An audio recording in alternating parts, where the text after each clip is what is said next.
Eve Gauravani Pacharine Nevisesa Sandivadi Paschati Dasatine.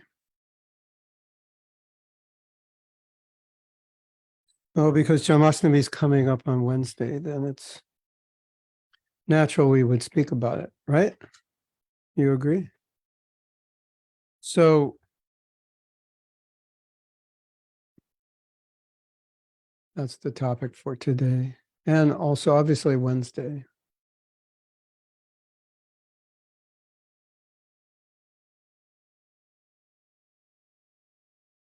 Shakapadrubhyasya Kripasindhivya Vichapatitanam Pavanivyo Vaishnavibhyo Namo Namaha. Ukam Karoti Vachalam Bhagolangayate Girim Yakrapatamaham Vande Sri Guru Dinatarinam. Let me just try to fix the camera. It seems to be unhappy. Like,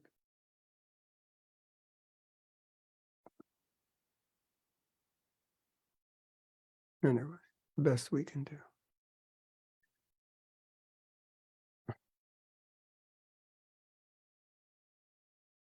So, Krishna's appearance is interesting. In a sense, it's like Mahaprabhu's appearance, and in a sense, it's not. Mahaprabhu came because he wanted to experience the bhav of Radha. And as a side point, he wanted to distribute religion because it was time for Yuga Avatar. So Krishna comes periodically to give us religion. But the question arises, does he come for his own personal pleasure? And one side you could say, he doesn't need to come.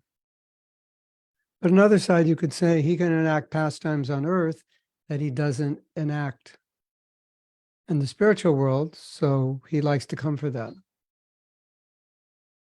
But that's a general tattva. Krishna comes for his own. He's always for himself. Because Krishna being for himself means it's for everybody, because when he enjoys, everyone enjoys. But I wanted to focus on a thought that Krishna was doing fine. You know, he didn't really have to come here to fulfill any personal ambition like Mahaprabhu did, at least not that he couldn't fulfill ultimately in the spiritual world. Now you could say he came to establish Dharma, and then while here, he expanded his Leelas. But I would say that when Krishna comes here, at least in relation to Janmastami and Srimad Bhagavatam, when Krishna comes here, he comes to do Leela for us. And you might say, well, doesn't he come to speak Bhagavad Gita? Well, yes and no. I mean, you can't say no, but what does he speak at the end of Bhagavad Gita? He's basically, forget everything I said, just be a bhakta. And so if you're a bhakta, what do? Well, then you go to Bhagavatam. And where does Bhagavatam begin? It begins with pure bhakti. And what is Srimad Bhagavatam? It's only for the pure bhaktas.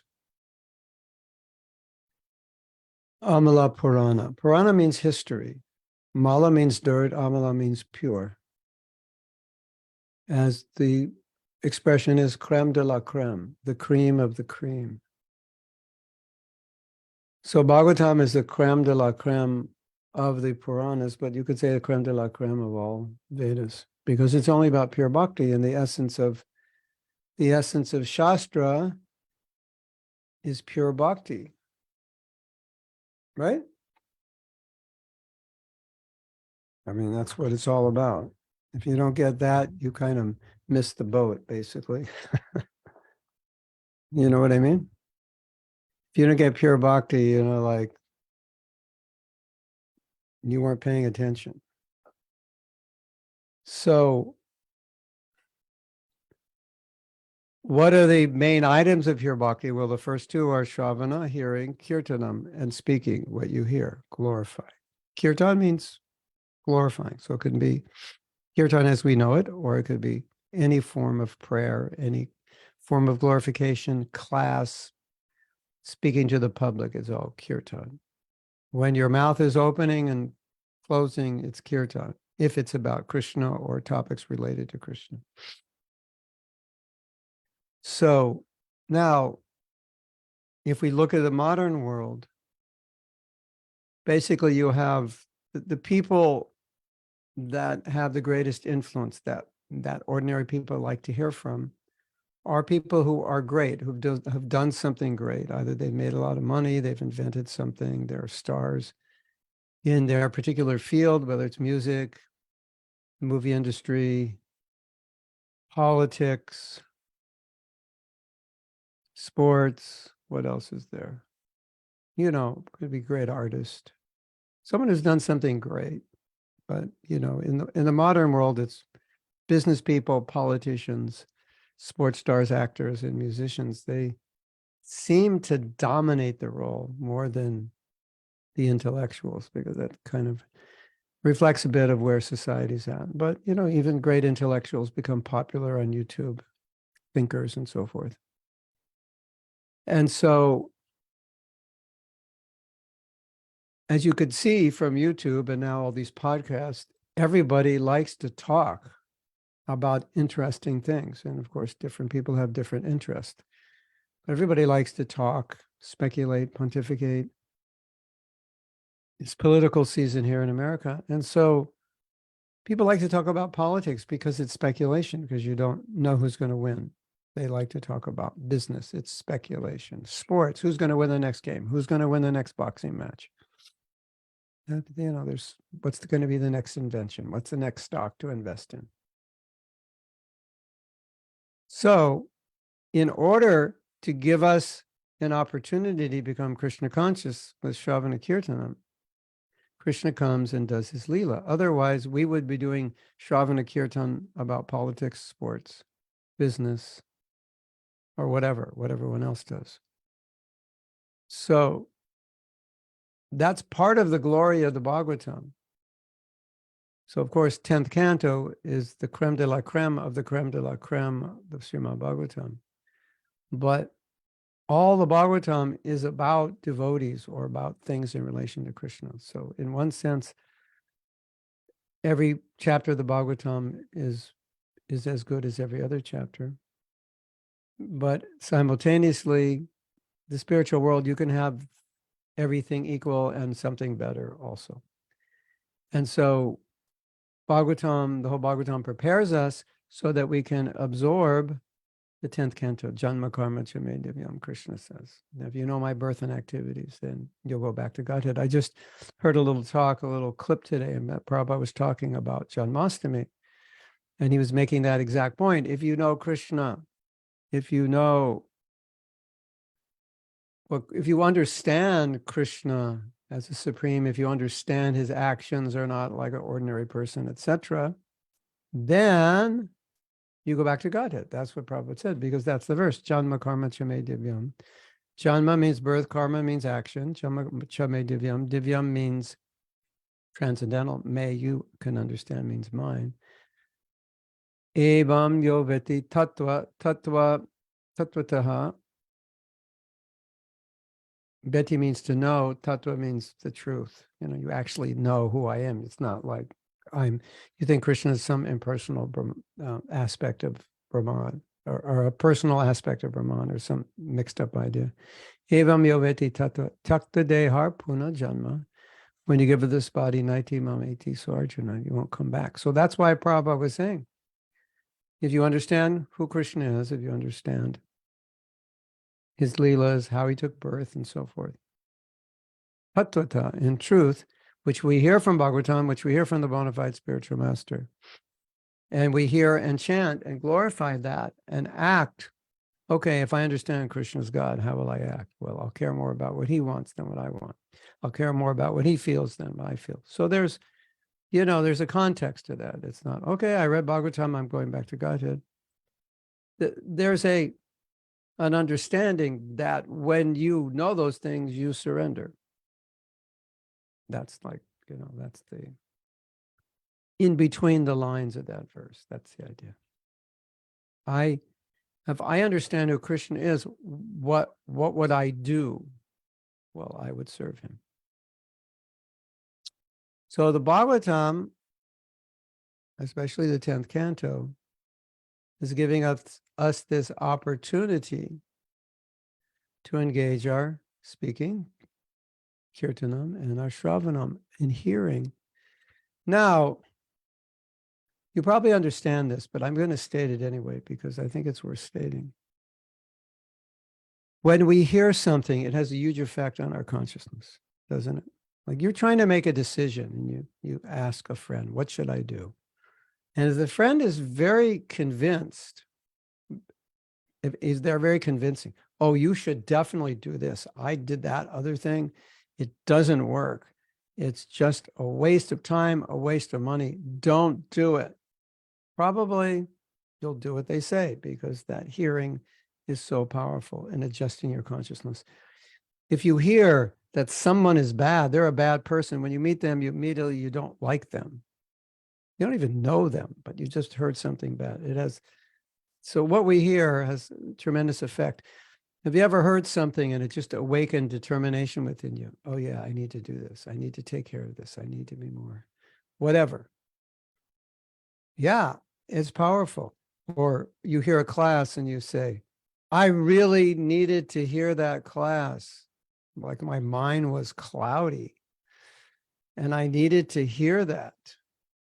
You ever had that experience? Like it was just like, it was like you knew what the speaker was saying was true, but you forgot, or you didn't even know, but it resonated with something that you kind of knew in your heart. Your head couldn't articulate it. And so, or you're having a problem and you hear a solution and you say, yes, this is the solution. And so hearing basically directs our consciousness, directs our attention, because the mind that has so many thoughts. So the whole idea of controlling the mind is directing attention. You say mind control. It's like, what does that mean? Just look at a match, light a match and just stare at it, and that's mind control. That's a meditation practice to still the mind. But in real life, everyday life, mind control is what you're going to focus on. Out of the 60,000 thoughts you have a day, or how many thoughts you have every minute, which one are you going to focus on? Well, a lot of that is going to depend on what you're hearing, what's going in your ear. So because hearing is so powerful in affecting consciousness, Prabhupada used to say, becoming Krishna conscious is really easy because it doesn't take much effort to hear. You just sit down and hear. That's like, okay, I could do that, right? How difficult is that? I'm going to sit down and hear something. But you ever sit down and hear something and it makes you feel like, oh, I don't know, what's the word? Trying to describe the feeling. Yucky. Yucky is an English word. I don't know how it translates in Spanish. You have a translation for it, Gaurapriya? Yucky? Yucky is kind of like you just slipped and fell into mud. You ever do that? Imagine you've got, you bought this beautiful suit or beautiful dress, and you were walking and it was raining and you slipped and you fell in a puddle of mud. You feel very yucky then. Yeah, something like that. So you ever hear something, it just makes you feel like bad, yucky, right? You had that experience, right? Yeah, like maybe you hear somebody is the worst criminal that ever walked the planet, and somebody's glorifying them and denying every bad thing they did. It makes you feel yucky, doesn't it? Makes you want to go outside and scream and, right? Find a punching bag and punch it, something like that. You know what I'm saying, right? Or If I say, Scarlett, I bought a lottery ticket in your name and I just won 3 million US dollars, you're rich. That'll make Scarlett immediately feel very happy because she's kind of like lives, hand to mouth kind of. So, so just hearing that, right? It's like, wow, I can actually buy a new pair of shoes. This is great. I don't need 3 million for that, but this is good. So you're just hearing, that's just a sound is going into your ear and it's changing your consciousness, right? Tremendously. So the sound of Krishna's pastimes, Krishna's leelas, Krishna's activities, that sound, it's cleansing our heart and it's bringing our attraction to Krishna closer, closer, closer, closer. I told you this, some of you know this story. The Krishna book came out in August of 1970. I first came to the temple in October of 1969. So we're looking at my first 10 months as a devotee. I didn't have any book I could read about Krishna, like what Krishna does. There was no book for me to read.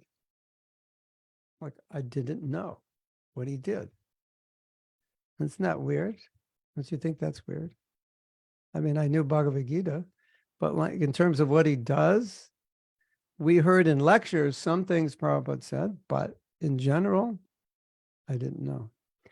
So when the book came out and I was reading it, I had a natural realization that, oh, this is a book about the activities of God.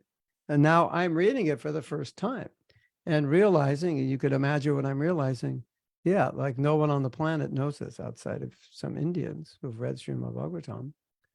Nobody knows this. They talk about God is love and God is this and that, but, they think God's up in heaven, punishing and awarding or whatever they think. I'm not sure what they think, but they definitely don't think he's out there herding cows and dancing with other men's wives. They definitely don't think that, right? You go to the Catholic Church and tell the priest, God actually dances with other men's wives, just bring your security guards with you because they might try to kill you, right? Depending what country you're in. So, so I wrote to Prabhupada and I said, this is like amazing. And it seemed like, this is so weird. The entire history of Western culture, at least modern history, recorded history, very, very few people can say anything about God. Although in the Quran there is something, but I don't think they maybe take it literally. There is something similar to Krishna and gopis and so forth. So I wrote Prabhupada. I was so excited. I said, oh my Govinda. Oh my God. Nobody knows who God is. It was just like the ultimate duh moment of my life. Like, yes, of course. Duh. And Prabhupada, I was like a little kid and Prabhupada just kind of nodded and prodded me on. Yes, we know. Nobody knows. We know, and we're giving them Krishna, right? So it was like confirmation. Yeah. Anyway, it was like a little kid's excitement. I was only 20 when I wrote the letter. So, yeah, 20 years old. Yeah. So, Janmastami is coming on Wednesday. And these holidays, holy days, holiday means holy day, right? These holy days are meant for, actually celebrating Janmastami is part of the regulative practices of bhakti. It's like when Janmastami comes, you don't just go play golf and, do your normal stuff. Well, probably none of you play golf anyway. So, but you know what I'm saying? When Janmastami comes, it's not like business as usual. It's business as unusual. You stop, and this is the day you chant extra rounds. You focus on hearing about Krishna. We fast as far as possible. We fast. And if you can't completely fast, you can take fruit and milk. That's also a kind of fast. Or you could just take water or juice. And then we fast till midnight. Some people, they're unable to do it. So there's some options for fasting. But the idea is we're going to chant more. We're going to do more kirtan. We're going to do more hearing. At the temple, there's so many things going on. So it's a regulative practice that this is a principle that festivals like Janmastami and other festivals should be observed. It's a principle. So today's class is kind of like getting you in the mindset, and then we'll have class on Janmastami Day itself. But it's, preparing the mindset. So on holidays, these holidays, the spiritual energy of those days is very strong. So you can tap in. Do you ever have like an electrical wavering current? Well, this happens in India. Yeah. Abhinav's like, yeah, every minute we have that. Where the electrical infrastructure can't meet, I guess, the expanding city. And so sometimes it goes, oh, and your appliance is going, it's not getting enough juice, right? You ever have that? I mean, in the West, we don't really have that. It's either on or off, but in India, it's like sort of on. Sometimes it works. Usually it works, but sometimes it's kind of, why isn't this, I'm plugged in, the light's on, why isn't it working? Because you're not getting enough electricity. I don't know. I'm not an electrician, but that happens. So on Janmastami, when you plug in, you get more power. You get more power than normal. So watch out. You plug in your machine. So you plug in on Janmastami. When you're chanting, when you're hearing, when you're serving, everything you do on Janmastami, it's going to be more powerful. So we don't want this day to go by and like, what'd you do on Janmastami? Oh, it's what I always do. No, not what you always do. More special, more kirtan, more service, more praying, more reading. Yeah. So that's the idea. So what I thought we could do, which would be interesting as an educational project today, was to read some of the things, some statements that glorify Srimad Bhagavatam, why Srimad Bhagavatam is so great. And of course, Krishna's pastimes are in this 10th canto of Srimad Bhagavatam. So this hopefully will inspire us to read those pastimes or read the Bhagavatam in general and to appreciate Krishna's appearance, because if he didn't appear, there wouldn't be Srimad Bhagavatam. And we wouldn't really understand God. We would understand God in the form of Vishnu with 4 arms. That's a reverential relationship.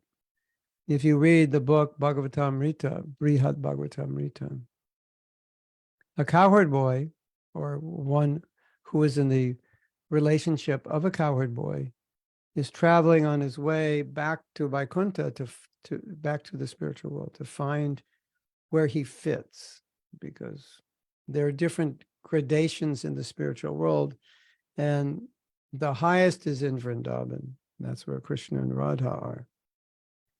So he was going through different planets trying to figure out where he belongs, and then he got to Vaikuntha. This is where Vishnu resides. And his relationship is Sakya. Sakya means friendship. So his eternal relationship is in friendship. But in Vaikuntha, where Vishnu resides, Vishnu doesn't have relationship with friendship. Vishnu is like the king.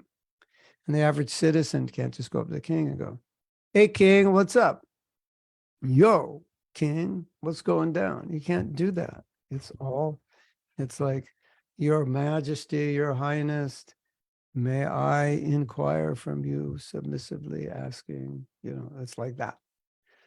So Gop Kumar, he's a coward boy. So he was trying to have a friendly relationship with Vishnu. Didn't work. Everyone stopped him. Said, this is inappropriate. He's like, why? He's my friend. No, that is not the way we deal with Vishnu. So that's the general concept of God is what? Father. You can be a friend of your father, but basically it's reverential friendship. You're always the younger, the junior, especially in traditional societies, very much so. So Srimad Bhagavatam is describing what is going on in Vrindavan, and that is like a big revelation for the world. You could say it is God.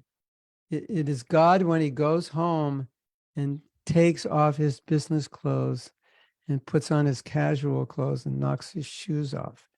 That's Krishna in Vrindavan. That's who God is when he's just like, everything comes off and he's just the friend and the lover. And we know from Shastra that this is the highest position, and this is the position Krishna loves the most, right? The most. Krishna loves the most. Now, doesn't mean we're qualified presently to treat Krishna that way, right? But someday we'll get there. So I have a book. It's called Taking Shelter of Srimad Bhagavatam. It was given to me when I was in Europe. I don't know if you can see that. It's too bright.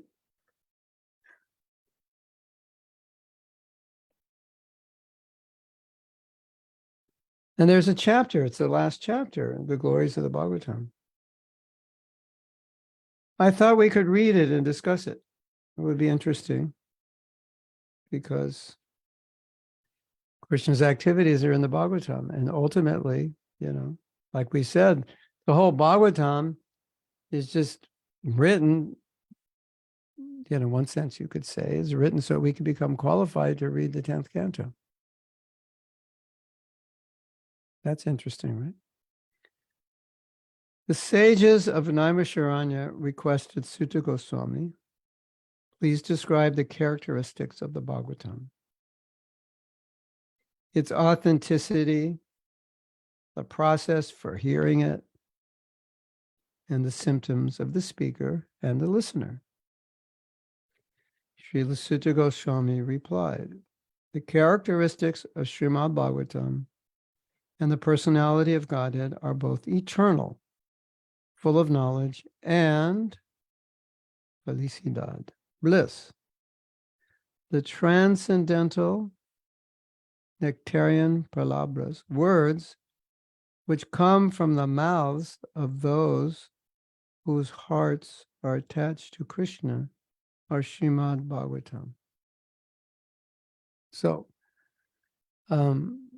those who speak the Bhagavatam are those who love Krishna. Srimad Bhagavatam consists of knowledge, realized knowledge, and the 4 limbs of devotional service, such as hearing and chanting. It can immediately eradicate the influence of the illusory energy of the Lord, Maya. Who can understand the authenticity of Srimad Bhagavatam, which is the unlimited sound representation of the Lord? At the beginning of creation, the Supreme Lord spoke 4 verses to Lord Brahma. And so from these 4 verses, then you get the whole. These are considered the 4, most important verses of Bhagavatam. Well, say most important, it's 4 most essential. Only personalities such as Brahma, Vishnu, and Shiva are capable of attaining their desired goal by merging with the unlimited ocean of the nectar of Srimad Bhagavatam.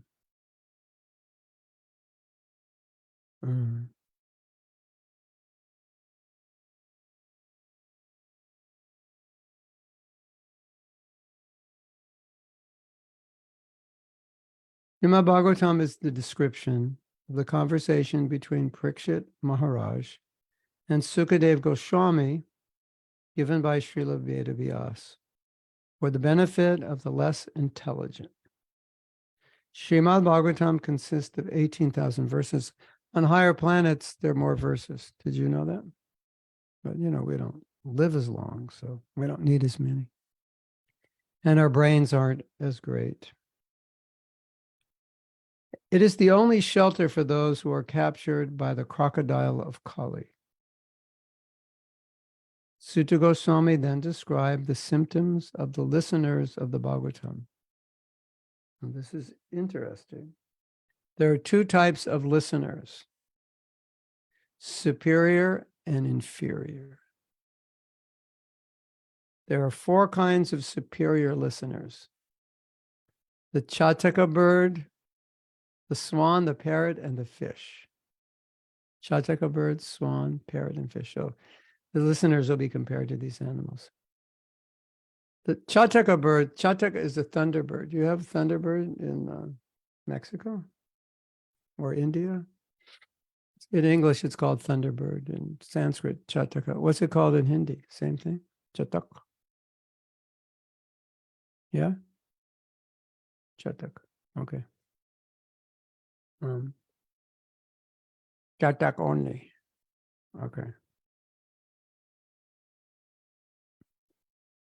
Just as the Chataka bird does not drink from any source other than the rain cloud, the Chataka listener is one who does not hear any scriptures or books other than those pertaining to Lord Krishna. That means a devotee of Krishna naturally would not want to hear books that don't, especially spiritual books that are not related to bhakti. Swan listeners are those who can extract the essential topics of Lord Krishna, just as a swan can separate milk from a mixture of milk and water. In other words, sometimes in scriptures, there will be verses that relate to people who aren't devotees, people in the beginning of devotional service, people on other paths. And so the swan can discriminate which instruction is meant for the highest level of bhakti. So that I will accept that instruction.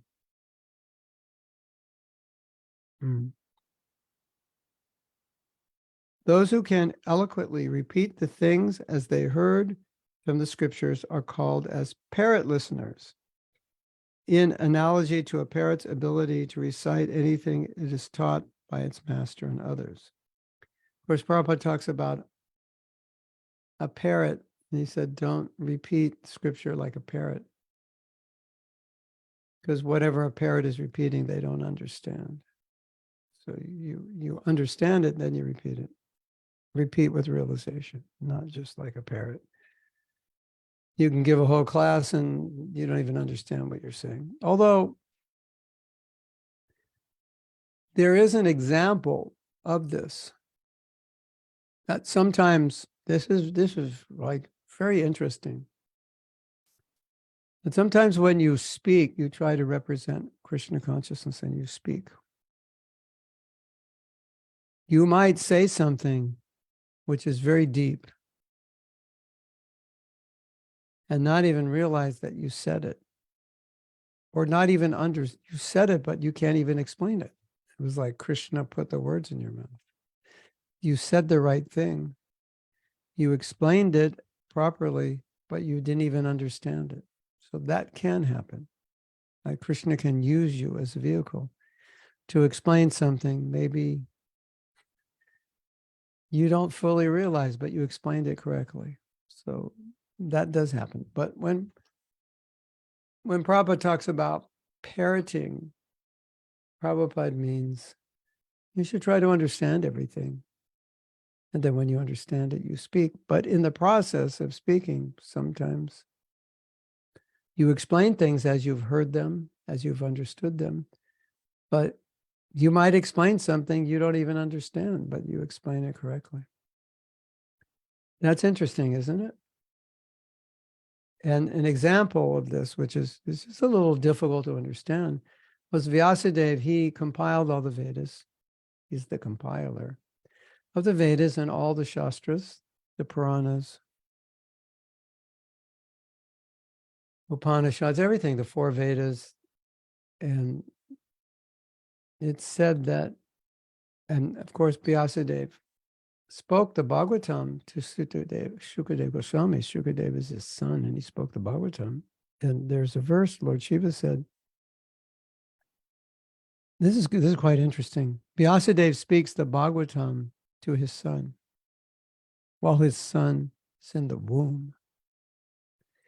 And then Lord Shiva says, Sukadeva Goswami understands the Bhagavatam, but I'm not sure if Vyasadeva understands it completely, perfectly. Isn't that, how could that be? He spoke it as he had heard it, as he had understood it, but he's like saying Sukadeva has more realization. In some places, it's said that Sukadeva is actually Radharani's parrot. That's his eternal position. So he would understand everything about Radharani. But I think for us, the idea of the parrot is it's dangerous to try to explain something you don't understand. So just explain what you understand. Have you ever seen someone try to explain something they don't understand, and they catch themselves kind of midway and they realize they don't actually understand what they're trying to say? You ever had that experience? And nobody can understand what you're saying because you can't even understand. Yeah, that does happen, doesn't it? It can happen. Yeah. A fish listener is one who quietly hears Bhagavatam in silence, relishing the topics being discussed, and stares unblinkingly at the speaker like the fish in the ocean of condensed milk, who peacefully and quickly drinks it without blinking his eyes. That's focused, yeah. We have this saying in English when someone is speaking and the atmosphere is very focused. And they say, you could hear a pin drop. It's like it was so quiet. So that's how we're supposed to hear. The inferior listeners are of four kinds also. The wolf, the burunda, bird, the bull, and the camel. A wolf listener is one who foolishly makes loud noises that cause agony to the devotees engaged in hearing the nectarian topics of Bhagavatam, just as the howl of the wolf frightens the deer, which is captivated by the sweet sound of the flute in the forest. I don't know what that means. I've never heard any devotees howling during Bhagavatam class. So I'm not sure. Anyone have an idea what this means? This is the first time reading this. Maybe, sometimes in class, someone will make a comment or ask a question that disturbs everybody. So that maybe that's a modern example for us. The Burunda listeners, like the Himalayan Burunda bird, only repeat the instructions they are given without putting those into practice themselves. Okay, that's pretty common. Have you ever done that? You hear it, it's information, and then nothing changes. It's like when you tell your kids, you shouldn't do this, and they say yes, and they do it again. Isn't it? Isn't that kind of normal with kids? Yes, yes, okay. They just say okay just so you go away, stop bothering them, and then they do it. Or they forget, or they never intended to follow, or whatever. That's quite common. Burunda bird. Just as the bull does not discriminate between eating sweet grapes or pungent oil cakes, a bull listener is one who listens to everything, but has no intelligence to discriminate between good and bad. Yeah, like there is this idea that we should be open to everything, which is a good idea, except when we're open to something which isn't good. All right, be open to everything, but use discrimination, because if something is not good, why would you be open to it? So you could be open to determine whether it's good or not, but just being open indiscriminately. In the field of spirituality, that could be quite dangerous, because unfortunately, there are people who knowingly or unknowingly a little off the mark. I just heard one today. Oh my God, I don't even want to repeat it. I was just listening to this Mayavad, just for a minute on a reel, just to see what he says. And basically the conclusion is, I am Lord Shiva. That was his message in the 1 minute reel, that you are Lord Shiva. Okay. And for him, Lord Shiva is God. So, yeah, you know what I'm talking about. Okay. Okay, now we have the camel.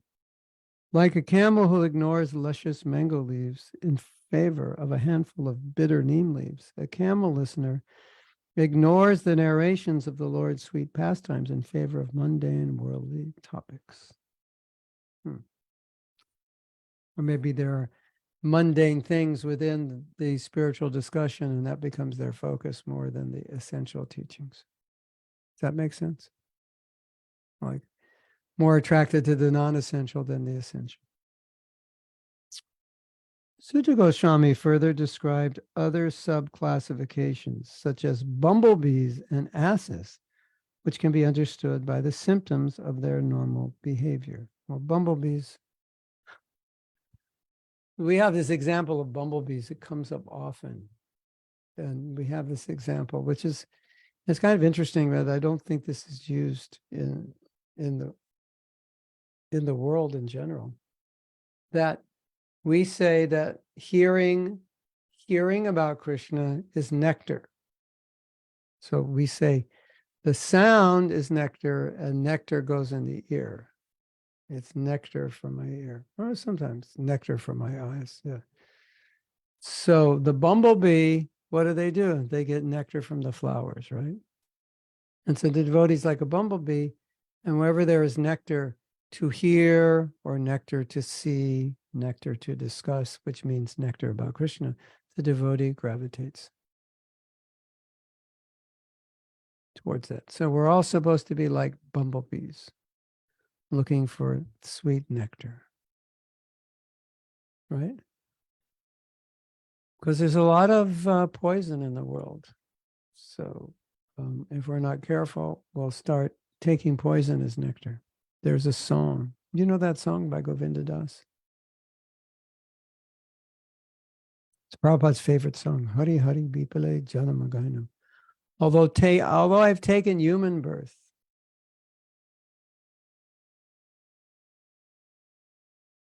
I drank nectar. I drank poison as if it were nectar. I looked at life and I thought, this is all nectar, but it was actually poison. And when you're not doing well spiritually, the nectar tastes like poison and the poison tastes like nectar, doesn't it? Like now we're having this big political season in America. So the nectar is politics, right? Who's going to be the next president of the United States? Is Donald Trump going to be re-elected? Now there's a young Indian man on the scene. He's gaining popularity. What's his position? What's going on? This is the nectar. I have to tell you something really funny as a side point. I saw this reel, it came up on my phone. And they asked Donald Trump, can you say anything good about Joe Biden? Joe Biden's the current president. And he said, well, I could say the good thing about Joe Biden is that he has a lot of experience, but he can't remember what he did yesterday. So what's the use of his good experience? So, and then the reporter said, can you say one good thing about him? And he stood there and he And, the reporter was waiting for something. And after about 40 seconds, she just asked another question because he couldn't say anything good about him. And I told that to my wife, and she said, "That's very demoniac." I said, "Yeah, Krishna says that in the Gita. Demoniac qualities, you're always insulting others. And you can't say a good thing about somebody." That's interesting, isn't it? But I'm sure for the followers of Trump, that's nectar, isn't it? That would be nectar. He didn't say one good thing about his opponent. That's nectar. So we are bumblebees. We search out the nectar of spiritual discussion. And I hope we do. We're supposed to. Sutta Goswami continued, speakers of the Bhagavatam say that the topmost listener is one who comes before the speaker, offers obeisances, and is eager to hear the pastimes of Lord Hari. Such listeners are not at all interested in mundane topics. They humbly hear with folded hands like disciples have complete faith in the Lord. Ask relevant questions and always contemplate the subject they have heard. They are the dear devotees of the Lord's devotees. The topmost speakers, respected by all the sages, are those whose hearts are fixed on the Lord and have no desire for anything else. They are the well-wishers of all compassionate. They are the well-wishers of all, compassionate toward the fallen, and expert in learning the truth by various arguments.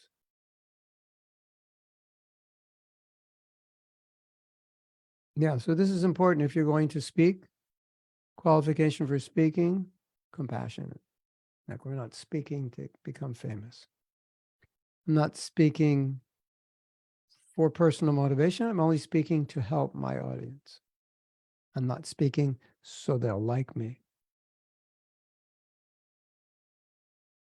I'm speaking so they will become spiritually elevated. I'm speaking so I can help them. That is my only interest. That's qualification of the speaker. Sutta Goswami addressed the correct process of hearing the Bhagavatam in the land of Bharat or India. Simply by hearing these rules, one enjoys everlasting happiness. Okay. There are 4 kinds of service to the Bhagavatam: Sattvika, Rajasika, Tamasika, and Nirguna. Rajasika Bhagavata Seva is a 7-day event in which service is performed with great enthusiasm and resembles a great sacrifice that includes many different kinds of worshipable ingredients and tremendous physical labor. Sattvika Bhagavatam Seva is service performed peacefully over the course of a month or 2. I told this story once before. I'll remind you of it. Some of you have never heard it. This is very interesting. There was I don't think he was a devotee. He was advertising himself as some great spiritualist, but he wasn't.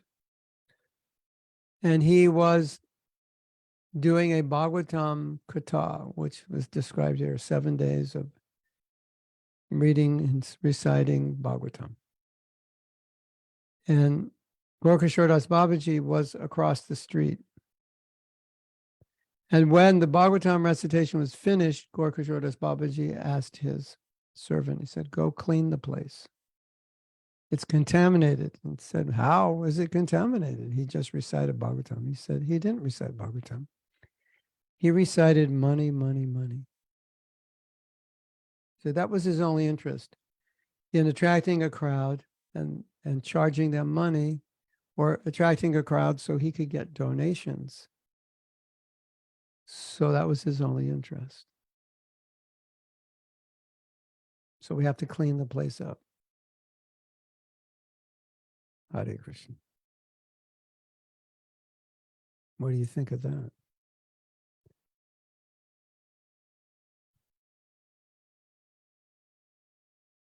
So it's not what comes out of your mouth that's important. It's what comes out of your heart.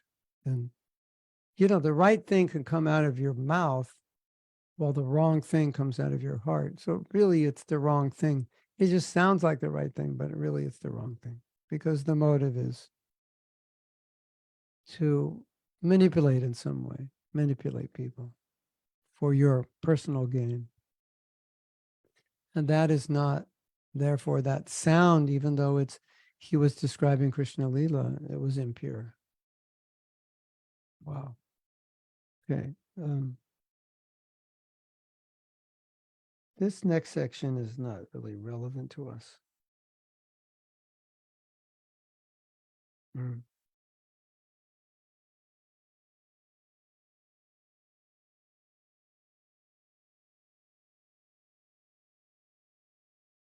I'm going to skip ahead a little bit.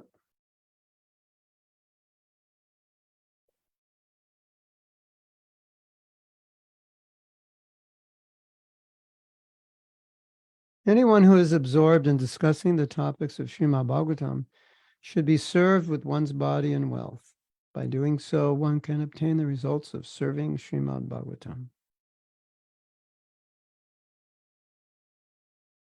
Furthermore, there are two kinds of reciters and listeners of the Bhagavatam. Some desire Krishna, whereas some desire material prosperity. Everything unrelated to Krishna is material prosperity. Wow. The happiness received by serving Srimad Bhagavatam increases if the reciter and listener are of the same category.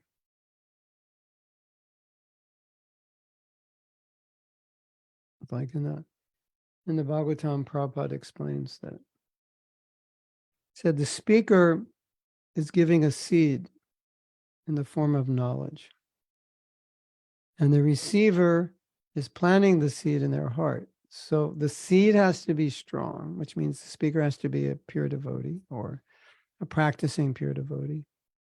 And the receiver has to be a practicing pure devotee, has to be honest and desirous of advancing.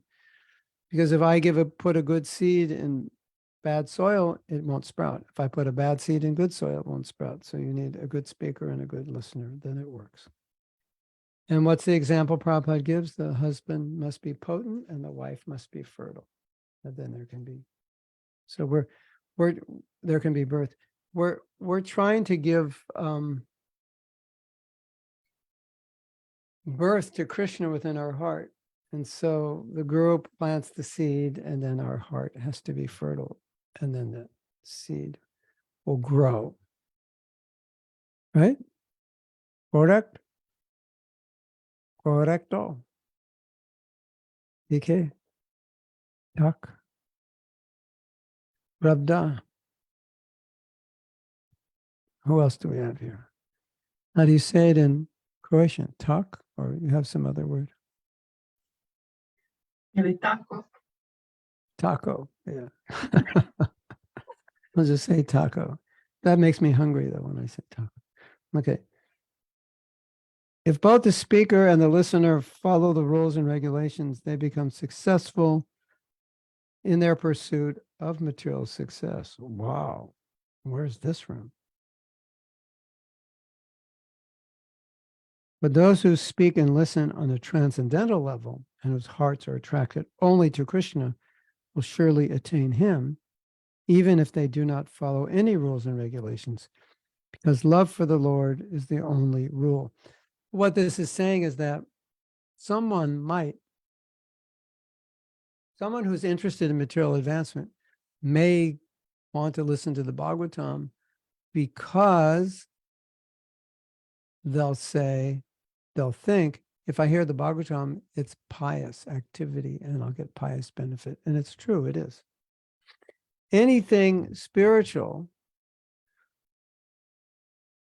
which you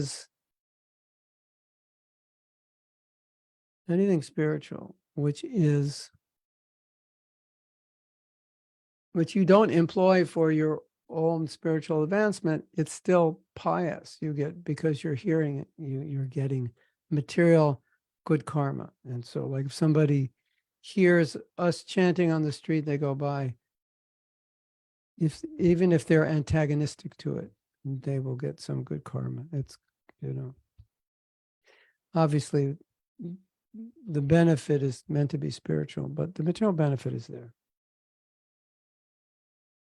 After presenting one's spiritual master with clothes, ornaments, and cows, one should worship him. If one worships Bhagavatam in accordance with these rules and regulations, one will undoubtedly have all desires fulfilled. Hey, this is no fair. I only get socks and no cows. When are you going to give me cows? I have 10 acres or 5 acres. I need some cows. No more socks, only cows.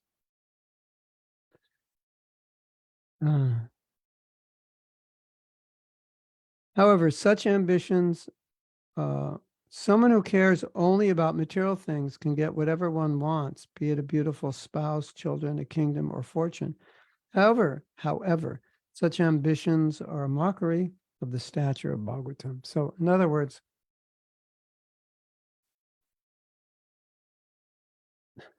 the aim of the Bhagavatam is to give love of Krishna, which of course gives us eternal life.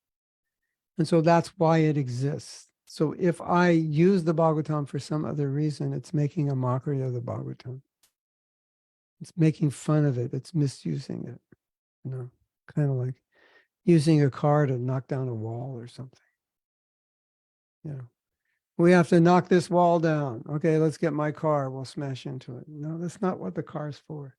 You get a bulldozer to knock the wall down. So it's like the Bhagavatam has a function, and function is not material. Right? Correct? Correcto. Okay. Hare Krishna. Sutta Goswami concluded by saying, the Bhagavatam is the ripened fruit of the desired tree of Vedic literature. In Kali Yuga, it has become more nectarian by the touch of Sukadeva Goswami's lips. It is the surest and direct means of attaining the Supreme Lord, and it eternally bestows love for the Lord. So, again, the reason that we were reading this was to appreciate that Bhagavatam, of course, wouldn't exist if Krishna, or Bhagavatam wouldn't be complete if Krishna didn't descend. And as we've discussed before, and it's so important to remember, Krishna descends because he wants us. Krishna descends because he loves us. Krishna, doesn't have to. It's like he's complete in himself. At the same time, he feels incomplete because we're not there. And so he comes, and he doesn't just come, speak Bhagavad Gita, and go. Okay. Like Lord Nrsingadev came, killed Hiranyakashipu, washed his hands, spent a few days. There's not, that's like business is done, you go somewhere, have some business, go to Paris, you go to a business meeting. All right, spend another day or two, see the Eiffel Tower, whatever, and then go home. So Lord Nrsingadev came, did his business. A few days later, okay, business is done. But Krishna, no. He did his business, spoke Bhagavad Gita, but he stayed. He stayed, and so we have all these leelas to discuss. So beautiful. If you can become absorbed in some of those pastimes on Janmastami, that's a good practice. Okay, so we'll see if you have any questions so far.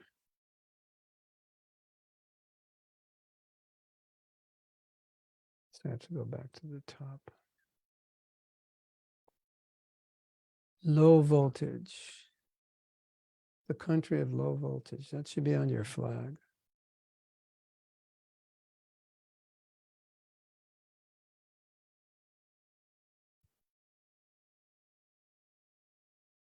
India is going to be the greatest nation in the world. It's going to surpass America economically. I don't know about militarily. That's the prediction. Did you know that? Any of you know that? The prediction is India is going to surpass America, it's going to surpass China, I think. Or it'll surpass America economically in the future. Can't make any jokes about it anymore, can we?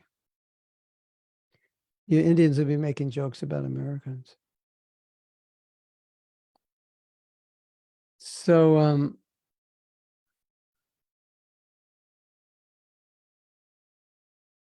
Kavita's asking, how do you know if something's coming from the mind or the heart? Well, something coming from the mind, like the connotation for devotees is, oh, it's just my mind. How do I know if it's just my mind or if it's Krishna? Well, that's kind of an artificial dilemma because your mind is not necessarily wrong. So when we say it's my mind, we're thinking my mind's always wrong. If your mind's always wrong and you've been a devotee for many years, something's wrong because your mind shouldn't always be wrong. Because if you have Shastra, right? You have Shastra, then you have a basis for discrimination. So I don't know if that Kavita, that was your connotation, but I just thought I'd throw that in there.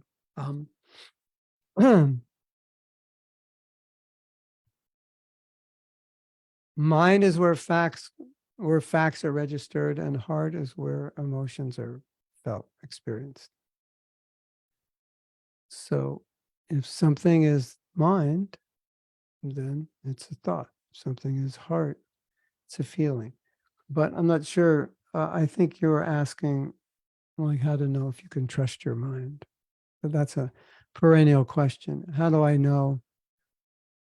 I think you have two problems.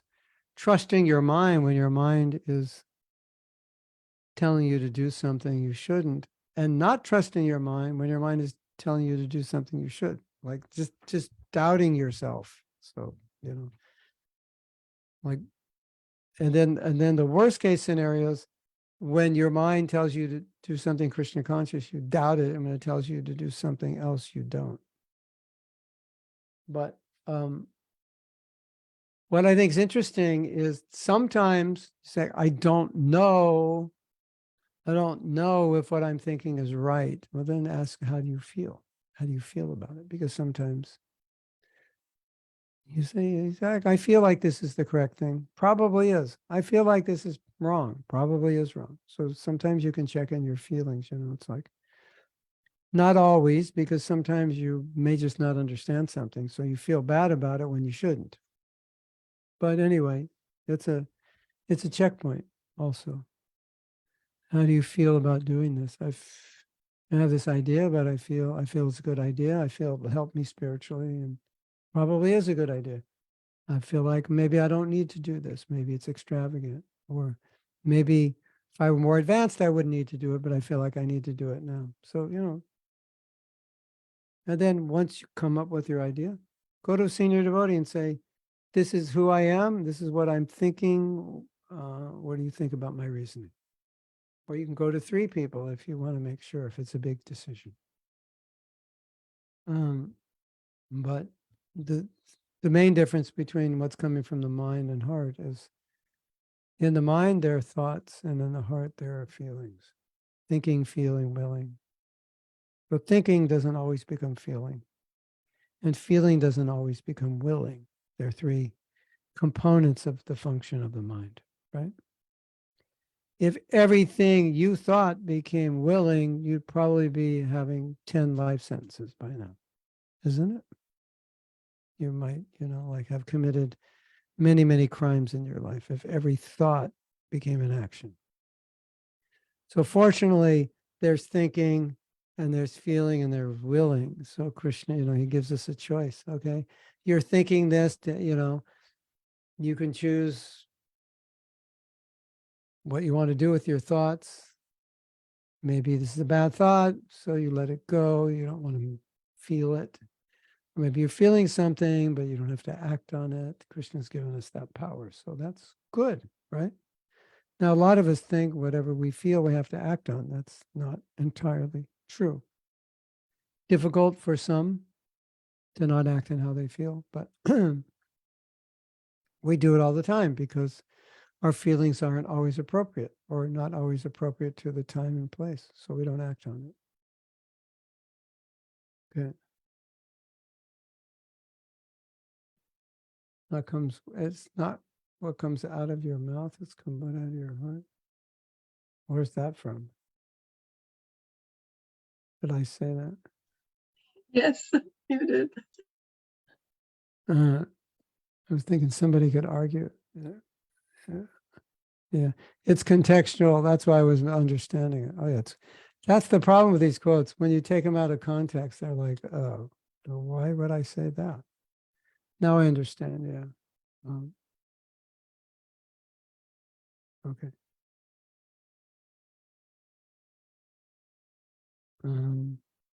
Gibri has a question. How is it possible that the fact of listening to Bhagavatam can be contaminated? I understood the part of the speaker wanting to make money, but Srimad Bhagavatam isn't it supposed to clean everything? Yeah, the point is that when the Bhagavatam, well, you know the example, milk touched by lips of a serpent becomes poisonous, right? So what if I said, Shruti Priya, well, it's milk, just drink it. Milk's pure. And Shruti Priya, you say, but there's poison in it. And I say, yeah, but the milk's pure. You're not going to drink it, right? So it's the same thing. Bhagavatam is pure, but somebody just put poison in it. And so now whoever is hearing it is becoming poisoned. That's the idea, right? And that's why, Prabhupada was very, very insistent, very, very insistent that everything in Krishna consciousness that we present to the public is presented by devotees who are pure.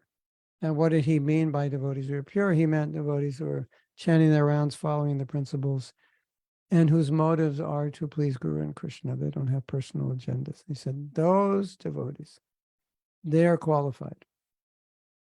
So that was a foundational principle of bhakti. Not that somebody's good in something, that they should do it. If their real qualification is, do they have bhakti? So for practical purposes, we'll choose people who are qualified. But if somebody's qualified, but the only reason they're doing something is for personal gain, it's not that Prabhupada wants those people as leaders. Do you know, like many times Prabhupada said, we're not musicians. We're not trying to please the public. We're trying to please Krishna. So if you sing sincerely, then Krishna will send people. People will be attracted. Prabhupada, you may have read this in the Chaitanya Charitamrita. Prabhupada said that a play about Krishna Lila cannot be communicated unless all the actors are devotees, pure devotees. By pure, he means pure in their own lifestyle, not uttama adhikaris, but pure in their lifestyle. They can communicate the bhav, the emotion of those persons they're playing because they're devotees. If they're not devotees, they're not pure, they can't communicate it and people won't feel it. Or people will feel a material emotion, not a spiritual emotion. So it's a very important principle because we're communicating spiritual knowledge and spiritual emotions. And so the people qualified to communicate that are the pure devotees. And then when that's communicated, it touches the heart purely. It purifies the heart of the listener or the one who's seeing the drama. So, I could give an amazing class full of stories and Shastra and examples. But if my motive is to impress you so that I become famous and or that you'll give me huge donations, your heart will not be purified because my motive is contaminating the message. So that's very important to understand. And the basis of bhakti is that we should serve Krishna without motive for personal gain. And so if I am, it's not pure bhakti. And if I'm serving without motive for personal gain, it is pure bhakti. And that's everything. That's what we're trying to achieve. Everything is based on this principle. From day one, the new bhakta who joins, this is the principle, this is how we do it. And this is how we have success. And this is how people are purified.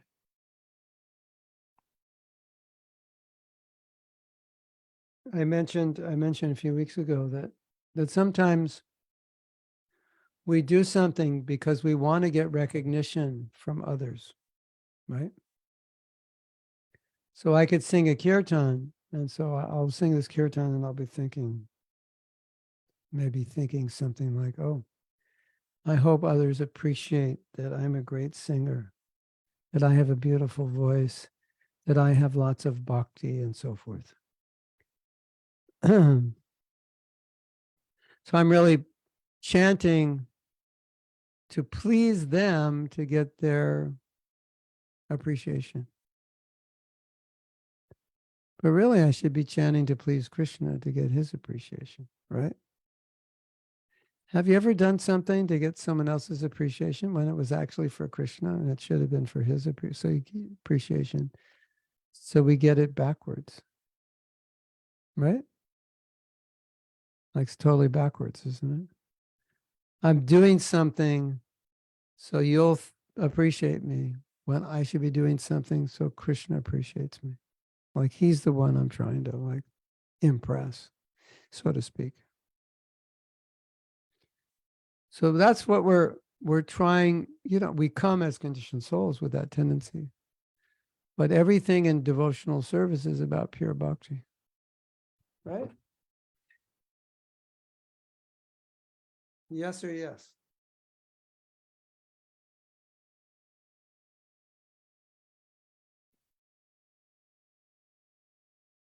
Hmm.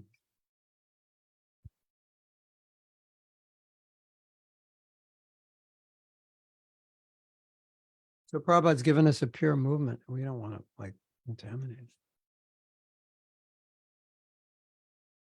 Richard Priest says, to please grow in Krishna and not to have personal agendas. The real qualification is bhakti. We're trying to please Krishna, not the public. How important. Thank you so very much. Please accept my obeisances. Next question. What should we do when a senior devotee, very learned in Shastra, speaks something which sounds right, but feels wrong? How can we be sure that we're not just misunderstanding because of our immaturity? Well,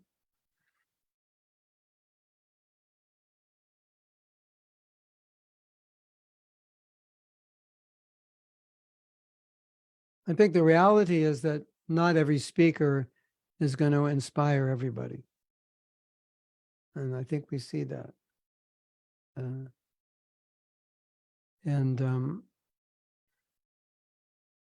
So, it's an awkward feeling when you should be inspired and you're not. And everything the speaker said was, it's correct. But the mentality behind it is not working. It's not the way you think or feel. And so therefore you feel awkward. I mean, it's a reality. You can't deny that's how you feel. Now you might say, well, maybe I feel that way because I'm offensive. Maybe I feel that way because I'm not humble. That's for you to explore. But sometimes it may be just that you feel that way because you and that speaker live in different universes. Which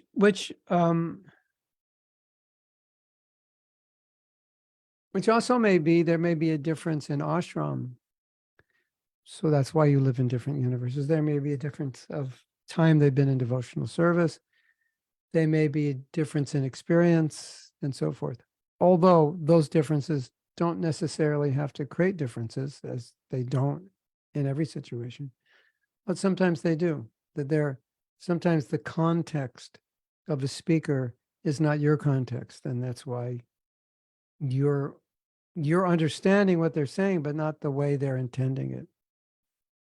What can you do? That's life. That's reality. Just don't make offenses. You know, the conditioned nature is like, if I don't like something, I just offend the person. You know, what else is there to do? You know, right? You don't like what they do, then you offend them. Like that's the only recourse. It's just like, oh, okay, I understand. I understand where he's coming from, and you know, I understand his context. You know, he's trying to promote, you know, in his world, you know, traditional values are extremely important. And that's his context. So even though we agree externally on what's being said, we don't necessarily agree on the interpretation, but I understand why. And it's like, okay, you know. And some people are by nature more traditional, and some people are by nature less traditional. And so there may be disagreements on that. And if you recognize, oh, that's why I don't like this, and that's why it's not resonating with me, then that's good. You recognize that and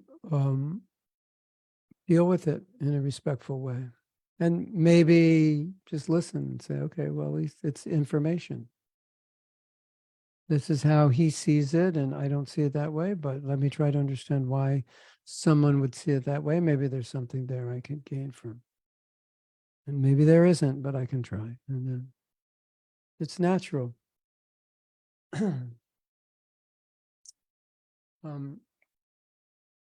In all cases, what we should do is don't offend anybody. That's number one, because that's kind of like the first go-to is offense, isn't it? Or, you know, maybe not offense, but criticism. Offense is bigger than criticism. Criticism is like the first, you know, well, intense criticism is offense. Light criticism is offensive, but not factually speaking considered, you know, like blasphemy. It's just, I thought that devotee, what he said wasn't right. Okay, that's not such a problem. But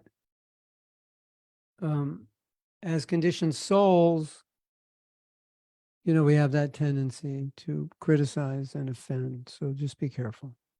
And you can always take a humble position. Maybe I don't understand. Maybe I'm wrong, but this is how I feel right now.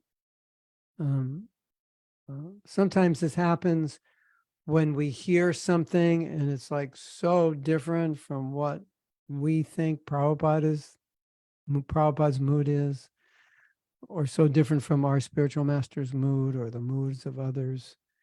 It's natural we'll feel a little awkward, but it's a big world out there. So, you know, what to do, and they're different. You know, Prabhupada said that there's room to, you know, like Prabhupada didn't think Acharyas disagreeing was a problem. It's like, for us, it's a problem, but for him, it wasn't. It's like, the universe is a big place. There can be different ideas. All right. Is the earth flat? Did we go to the moon? Did we fall from Brahman? Don't worry about these things on your deathbed, because they're not going to be resolved by the time you die. Well, maybe they will be resolved in your mind, but they won't be resolved in everyone's mind. But like so many times when I'm reading controversy, the people that we don't agree with always get offended by somebody. How can they say that? You know, what's wrong with them? They don't read Prabhupada's books. It's always that tendency. When someone doesn't agree with me, I find something to say that's not kind to them.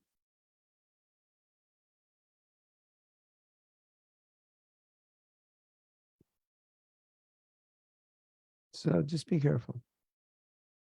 And if you disagree, you don't have to go home crying,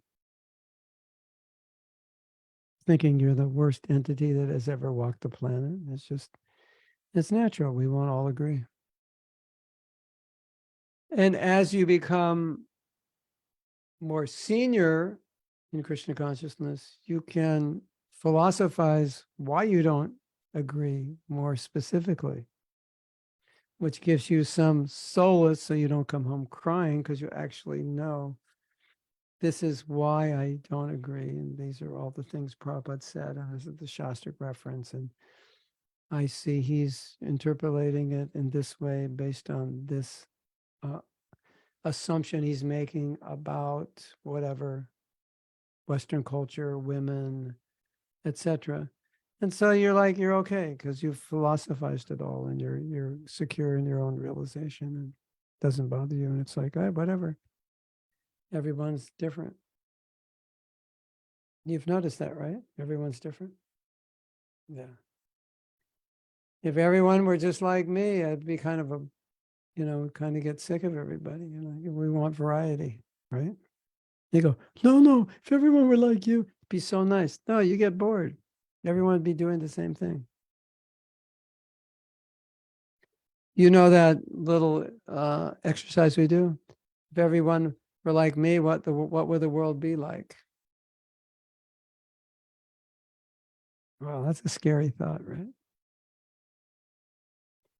All 8,630,000,000 people are just like you. Exactly. What would the world be like? Whoa. Nobody be working. They'd all be singing and dancing. Yeah, well, we'd have 8 billion people on the street doing Harinam, I guess. They were just like us. Hare Krishna. Okay. Gaur Priya, when I try to log in, as opposed to in the past, it makes me log in my own number. Like I can't log in from my account as this is my Zoom meeting. And I don't know why it didn't used to be that way. So maybe you could look into that or whoever opens it up. It's different now. I mean, Zoom could change their policy or whatever. Okay, anything else before we say goodbye?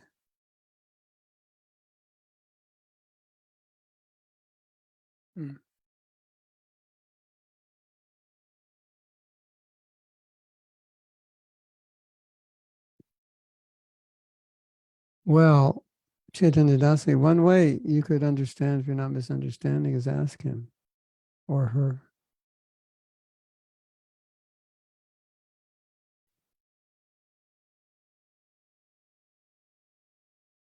Usually with most devotees, when you discuss it, then you'll get a broader answer than you thought. And now there's another reality.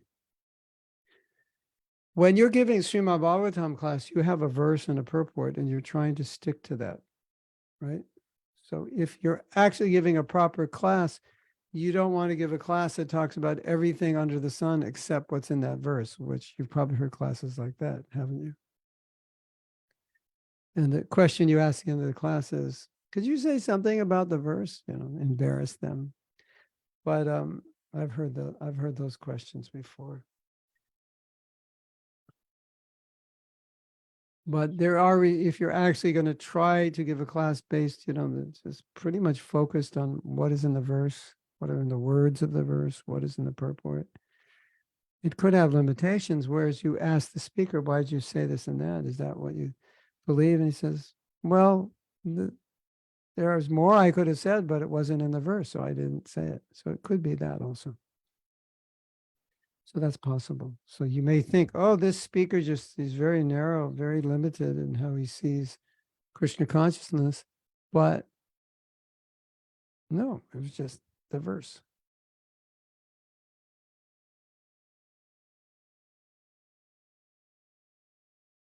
Well, that's possible also.